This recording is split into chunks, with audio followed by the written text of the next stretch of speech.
Oke, bismillahirrahmanirrahim. Assalamualaikum warahmatullahi wabarakatuh. Ya. Alhamdulillahirrahmanirrahim. Assalatu wassalamu ala asrofi anbiya'i wal mursalin wa ala alihi wa sahbihi ajma'in amma ba'du.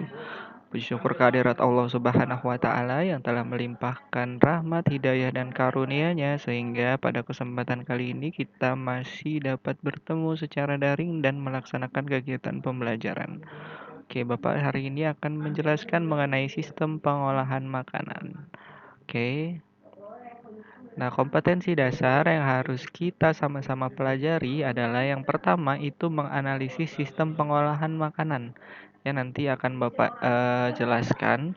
Kemudian yang kedua adalah memproduksi makanan khas daerah. Karena ada suatu hal dan anak-anak juga di rumah, Bapak tidak ingin kalian pergi ke pasar dan nanti akhirnya akan terdampak COVID-19. Jadi, produksi makanan khas daerah ini sebenarnya telah anak-anak selesaikan melalui lembar kerja peserta didik atau LKPD yang telah anak-anak kumpulkan di Google Classroom. Nah, sekarang kita akan menyelesaikan KD 3.2-nya, yaitu menganalisis sistem pengolahan makanan. Oke. Nah, berbicara mengenai sistem pengolahan, terdiri atas dua kata, yaitu sistem dan pengolahan. Jadi apa sih sistem itu? Sistem itu adalah satu kesatuan fungsional yang tersusun atas komponen-komponen yang memiliki fungsinya masing-masing. Sementara pengolahan adalah proses perubahan bentuk suatu bahan pangan dikombinasikan dengan bahan pangan yang lainnya melalui sebuah proses menjadi sebuah makanan yang sudah dikemas dan siap untuk dipasarkan. Nah, jadi sistem pengolahan makanan itu terdiri atas aspek-aspek berikut. Kurang lebih ada empat aspek yang membentuk sistem pengolahan, ya baik itu pengolahan makanan khas daerah, nabati, hewani. Itu setidaknya memiliki empat aspek sebagai berikut. Aspek yang pertama adalah jenis dan karakteristik bahan. Jadi kita harus tahu terlebih dahulu jenis dan karakteristik bahan, serta alat pengolahan yang dipakai itu apa saja. Kemudian kita mengetahui teknik pengolahan dan pengawetan. Setelah itu kita tahu bagaimana tahapan proses pengolahan dan pengawetannya. Dan yang terakhir kita mengetahui teknik penyajian dan pengemasannya. Oke, kita akan bahas satu persatu. Yang pertama, kita harus mengetahui karakter dari bahan yang kita gunakan dengan cara kita mengkarakterisasi. Jadi proses karakterisasi bahan itu terhadap apa? Terhadap sifat fisik, terhadap sifat kimia, terhadap sifat biologi.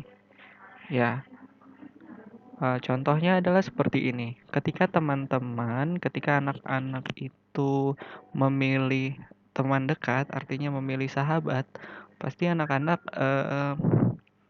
mengidentifikasi terlebih dahulu karakternya seperti apa. Artinya anak-anak mengkarakterisasi karakter dari sifat-sifat dari seseorang yang akan dijadikan teman dekat.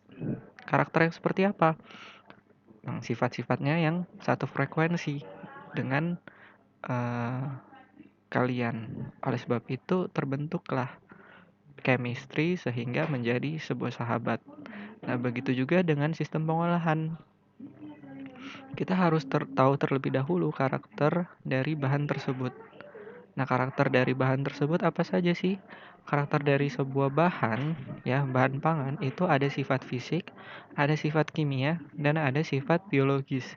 Jadi kalau sifat fisik ini adalah sifat yang terbentuk dari kita bisa ukur dari indera manusia. Ya, indera manusia ada 5. Nah, jadi bahan hasil pertanian ini bisa diukur dengan indera-indera tersebut. Contohnya adalah seperti tekstur. Ya, tekstur kita bisa ukur dengan indera peraba kita. Apakah dia lunak, apakah dia keras, apakah dia elastis, ataukah dia lentur. Kemudian kenampakannya. Kenampakannya artinya warnanya. Bagaimana warnanya? Apakah dia berwarna hijau? Apakah dia berwarna kuning? Apakah dia berwarna orange? atau dia berwarna merah. Kemudian rasanya, apakah manis, apakah hambar, apakah netral, itu bisa kita ukur dengan indera pengecap kita. Nah, oke, kita tahu sifat fisiknya tadi dari yang namanya pengujian sensori atau pengujian organoleptik, ya, dengan menggunakan indera manusia kita menguji jadi sifat-sifat fisik dalam suatu bahan pangan, baik itu nabati ataupun hewani, yang berasal dari tumbuh-tumbuhan atau yang berasal dari bagian tubuh hewan. Nah, setelah itu kita tahu sifat kimianya. Nah, sifat kimia itu adalah senyawa kimia yang terkandung di dalam bahan pangan tersebut. Jadi kalau sifat kimia itu ada karbohidrat, ada proteinnya, ada lemaknya, ada vitamin, dan ada mineralnya. Jadi kalau karbohidrat, ya itu senyawa penyusunnya adalah monosakarida. Kemudian protein, dia ada asam amino penyusunnya. Kemudian kalau lemak itu terdiri atas asam lemak dan gliserol. Kemudian ada vitamin dan ada mineral. Nah, hampir seluruh bahan pangan memiliki sifat kimia berikut, tetapi kadarnya berbeda-beda. Ada yang karbohidratnya itu tinggi. Contohnya adalah produk-produk serealia seperti eh, padi, kemudian sorghum, kemudian gandum. Nah, itu adalah sumber karbohidrat. Nah, kemudian ada yang merupakan sumber protein, ya. Sumber protein biasanya di telur, kemudian daging, ataupun produk perikanan, baik itu ikan air tawar maupun ikan air laut. Cumi-cumi, udang, dan lain sebagainya itu merupakan sumber protein. Kemudian ada sumber lemak. Nah, di dalam buah-buahan contohnya adalah yang mengandung lemak yang tinggi adalah alpukat. Kemudian di produk hewani pun memiliki lemak yang cukup tinggi. Nah, kemudian ada sumber vitamin dan mineral. Jadi kalau sumber vitamin ini biasanya pada buah-buahan.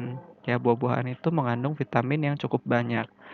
Vitamin C, vitamin A, dan sayuran pun demikian. Sayuran pun memiliki vitamin yang cukup tinggi. Nah, jadi sifat fisik dan sifat kimia itu nanti menentukan bagaimana pengolahannya. Misalnya nih, tadi seperti padi, beras, kemudian gandum, sorghum itu kadar karbohidratnya tinggi. Sehingga proses pemanasan bisa dilakukan karena karbohidratnya tahan terhadap suhu tinggi. Protein pun demikian, lemak pun demikian. Akan tetapi, bahan pangan seperti buah-buahan dan sayur-sayuran itu kan banyak mengandung vitamin. Ya, sementara kita tahu sifat dari vitamin tersebut adalah tidak tahan terhadap suhu yang tinggi. Sehingga proses pengolahan yang dianjurkan untuk mengolah buah-buahan dan sayur-sayuran itu sebaiknya dengan suhu yang tidak terlalu tinggi.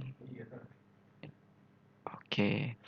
Kemudian sifat biologis. Jadi kalau sifat biologis itu adalah metabolisme yang berlangsung pada bahan pangan.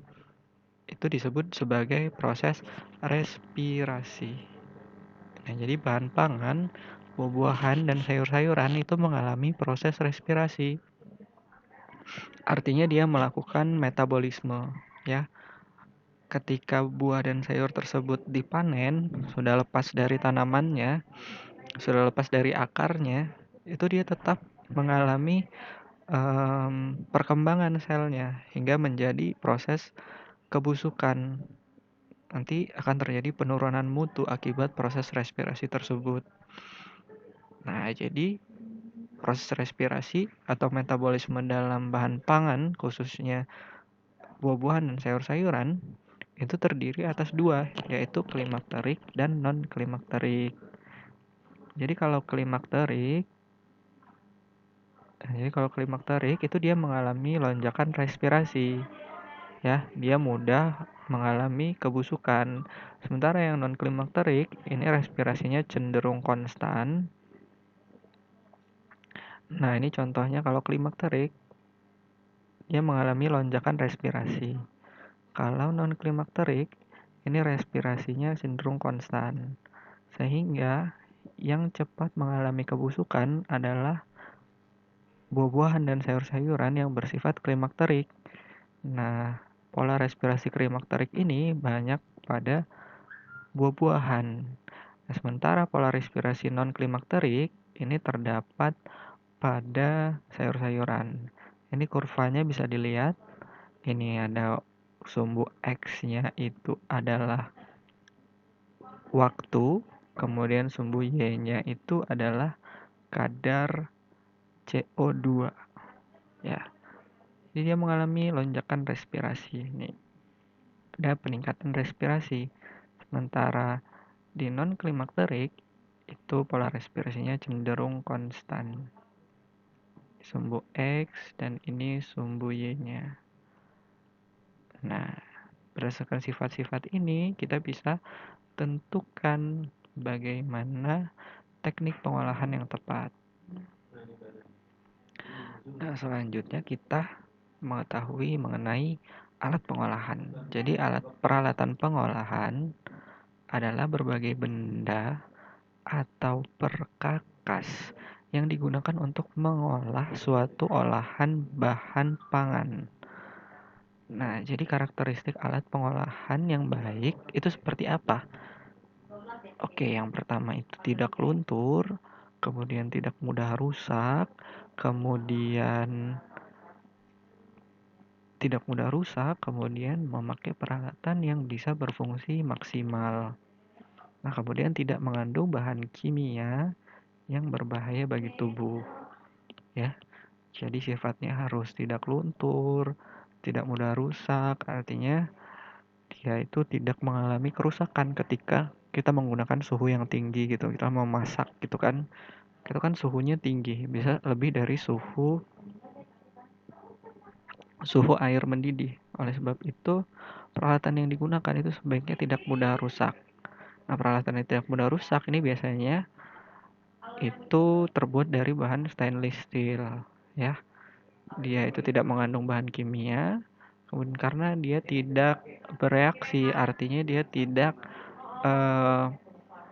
melunturkan kandungan di dalam bahan tersebut ke bahan, ya tidak mengkontaminasi.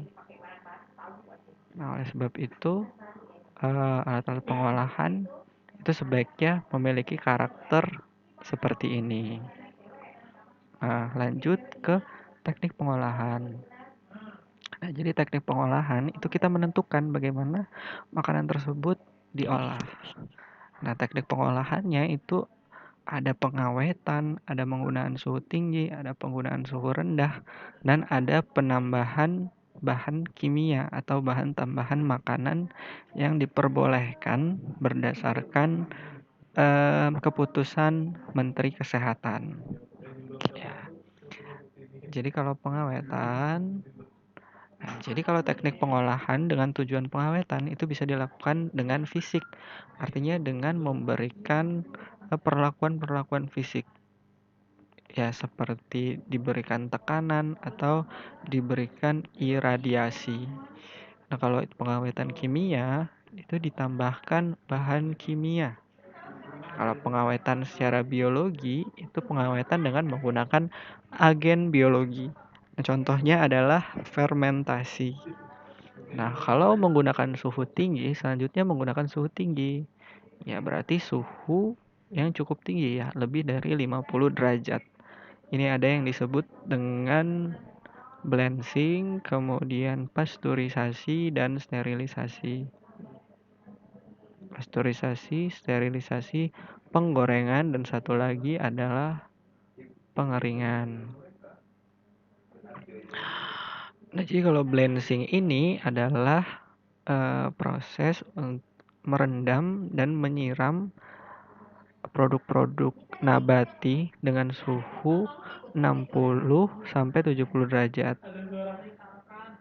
60 sampai 70 derajat. Nah, ini disebut dengan suhu blanching. Kalau dia itu di blanching, tujuannya untuk apa blanching ini? Nah, tujuan dari blanching adalah untuk inaktivasi enzim, kemudian untuk inaktivasi enzim, kemudian untuk mengurangi jumlah mikroorganisme yang ada di dalam bahan pangan tersebut. Nah, kemudian ada yang disebut dengan pasteurisasi. Jadi kalau pasteurisasi ini suhunya lebih tinggi, yaitu 70 sampai 80 derajat Celcius. Ya, tujuannya untuk membunuh mikroorganisme pembusuk. Ya, kalau blanching ini biasanya pada produk buah-buahan dan sayur-sayuran. Kemudian pasteurisasi ini untuk produk susu. Ya, kemudian sterilisasi. Kalau sterilisasi ini suhunya 121 derajat Celcius dengan tekanan 1 atmosfer, 1 atm.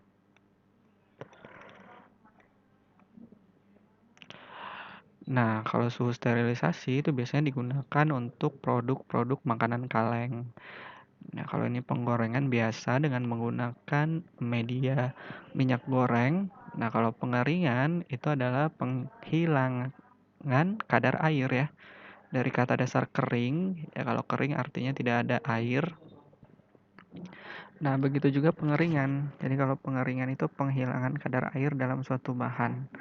Caranya bisa secara alami dengan menggunakan sinar matahari atau secara mekanis menggunakan peralatan yaitu oven. Nah, kemudian ada pengolahan dengan suhu rendah. Dia bisa berupa pendinginan dan bisa berupa pembekuan. Ya. Kemudian ada menggunakan bahan tambahan makanan secara kimia dengan penambahan bahan kimia.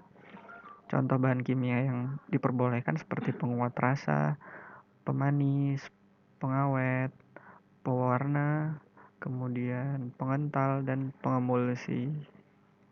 Nah, untuk contoh-contohnya anak-anak bisa lihat atau bisa cari di Google. Oke. Nah, kemudian tahapan proses pengolahan. Nah, jadi tahapan proses pengolahan ini sistem ketiga ya. Jadi kita mengetahui tahapan proses pengolahan. Nah, jadi tahapan proses pengolahan ketika kita mengolah makanan itu terdiri dari 3 tahap. Yang pertama adalah pembersihan, yang kemudian yang kedua adalah pengecilan ukuran, dan yang ketiga adalah proses pengolahannya. Jadi kalau pembersihan itu adalah menghilangkan dan membersihkan kotoran yang menempel pada bahan pangan tersebut dengan cara bisa dicuci ataupun bisa dihilangkan kulitnya. Kalau pengecilan ukuran, jadi merubah bentuk ukuran dari suatu bahan pangan menjadi bentuk yang lebih kecil. Bisa berupa di slice, artinya dipotong tipis-tipis atau dipotong dadu, kemudian dipotong abstrak, kemudian bisa di blender. Kemudian ada proses pengolahan. Nah, kalau proses pengolahan ini adalah kombinasi dari teknik-teknik pengolahan. Nah, ini teknik-teknik pengolahan ini kita kombinasikan ya, suhu tinggi, suhu rendah, pengeringan, menggunakan bahan kimia. Itu membentuk suatu proses pengolahan sesuai dengan prosedur dan step-stepnya. Step 1, step 2, step 3, dan seterusnya.